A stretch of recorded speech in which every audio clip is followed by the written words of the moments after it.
Happy sunny afternoon, everybody. We are back home with the camper, and we promised you guys a fishing video. A request sent in by Amy was to hook up our fishing poles and show you guys how we do it. So we fish with two different fishing poles, two different styles.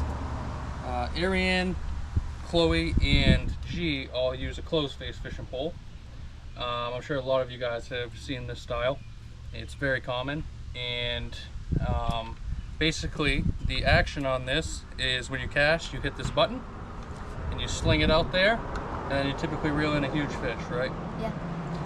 Very important with these, after you cast, you reel this a couple times, you hear the little click. If you don't do that, when you go to set that hook,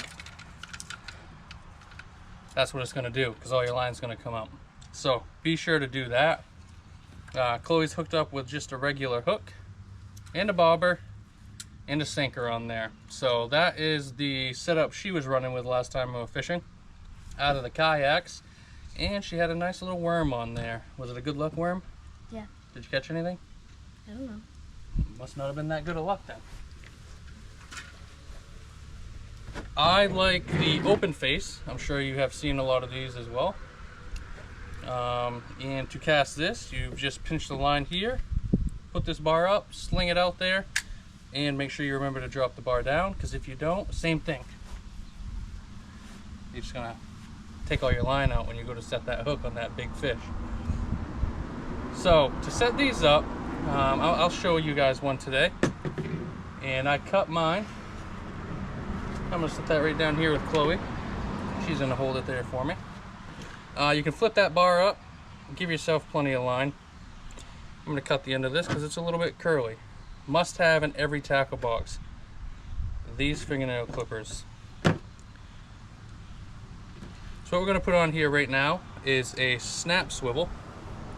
Hoping you guys can see that. Very cheap at Walmart, very basic. So all you do is find your line. If you're blind like me, it's a little bit harder. That comes with old age. Put it in there. So you got it right there. Give yourself a few inches of line, and you're going to spin that about 5 times. It's called the fisherman's knot. I think that's the scientific name for it. It's one I've been tying since I'm about 10 years old. And after you spin it, it's going to create a loop right there, if you guys can see that. You're going to put it through the loop, and then you're going to grab it, and then on the way back through, you'll put it back through the loop, kind of like a figure 8. Now you got your knot, and you got a big loop right there. You're going to want to tighten that up. Best thing to do is put that nice sanitized fishing line in your mouth, wet that down, and just pull it tight. Now, that's a good tight knot. The reason why you want to wet it is because the knot itself will be created tighter, and just this sliding motion, if it was not wet, it would actually heat the line up enough to create a weak spot in it. So you do not want a weak spot on your swivel. Now, all you gotta do is take your fingernail clippers and give that a little snap, just like that. Don't go too close. Test it out, pull on it a little bit, make sure that's not gonna come free. So now the benefit to this snap swivel right here over a barrel swivel is I can throw this on right here. If Chloe's slaying it with a worm, I'm gonna want to throw a regular hook on there. I got my regular hook. If it's slow, I want to switch over to a lure. My favorite are the weeping willows, and I already caught a largemouth bass. Look at that. I'll leave that there. Smallmouth bass, right? Or is it large? Oh, I got a smallmouth. Thank you, Chloe. She clearly wants something. Throw that hook right on there like that. Snap that in. And now you got your lure on. So obviously you want to change up what you're using for bait based off what the fish are biting, what species you're going for. But also, remember, it is not Maine fishing laws. Every single body of water has its own laws. Certain times of year, you might not be able to use live bait.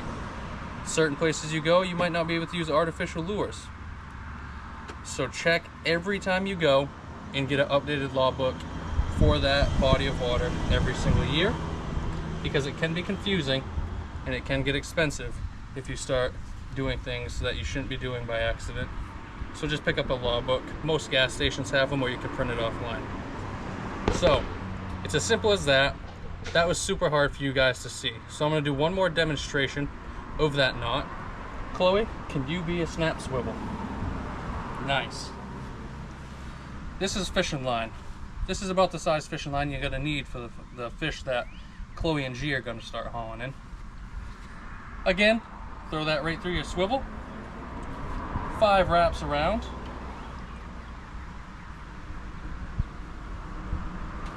And as you guys can see, there's a hole in between the swivel and the rope. You're going to take your tail, you're going to push it right through that hole, and then back up through the loop. Just like that. Chloe, go ahead and give that a good lick. Good job. So now all you're going to do is pull that tight, and that is going to look nice and fancy right around your swivel. So when you're done with that, you're going to take your clippers and you're going to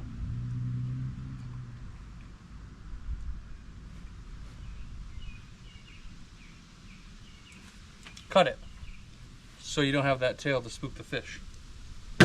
And that is how we do it.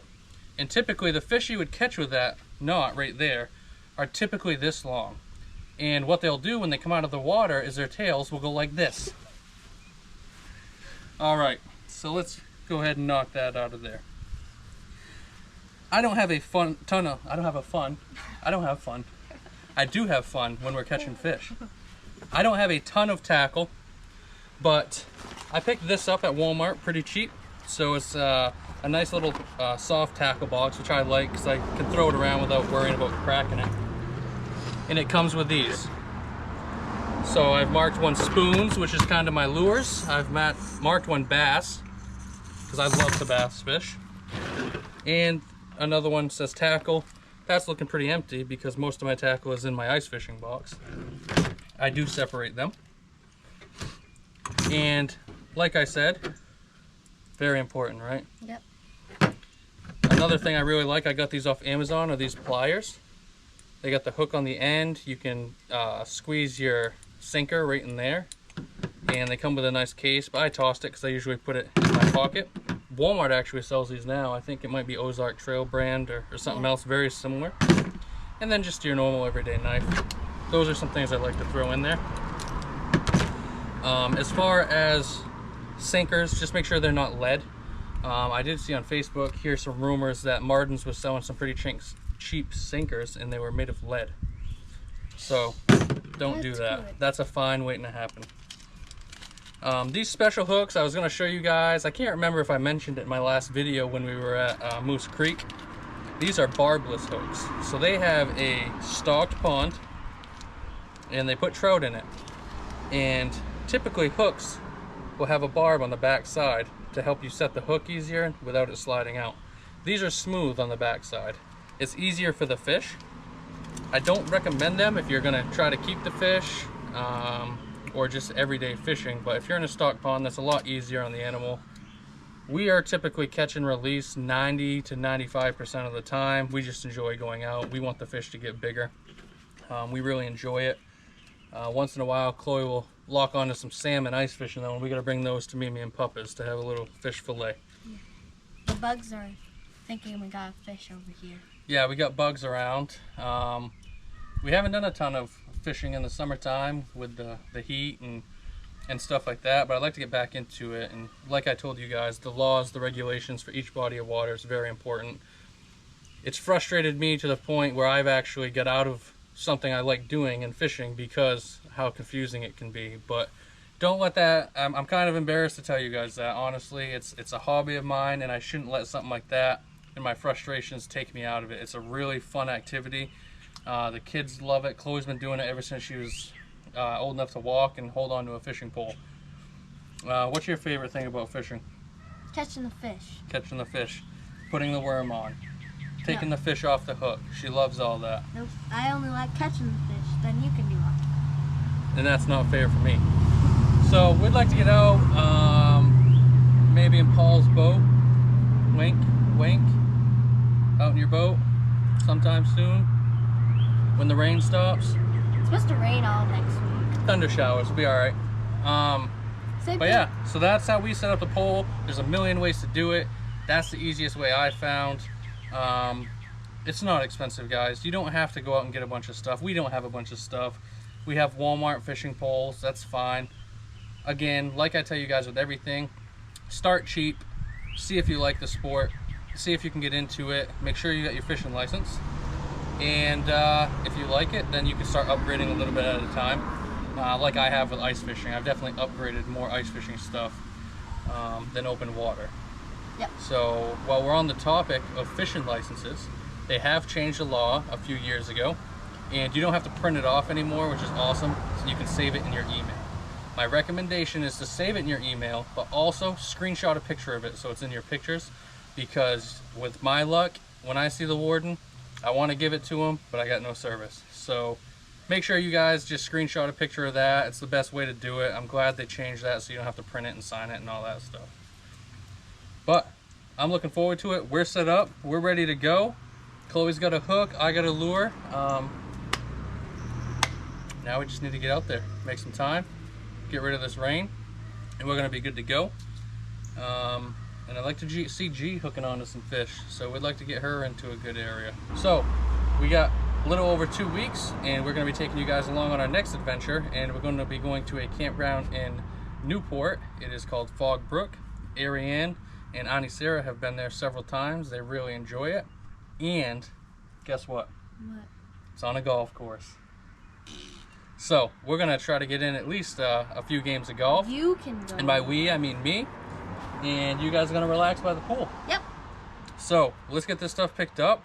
We're going to see you guys on our next adventure. If you like everything you're seeing, if you guys want us to show you how we do anything, go ahead and hit that subscribe button. I've put it right on the screen for you guys. You guys can just click that. It's absolutely free, and it really helps us and makes us want to keep doing this stuff so we can show you guys how we do things. We're also on Facebook, Instagram, 207 Ice to Woods. Remember, you're not subscribing to a YouTube channel. You're subscribing to an adventure.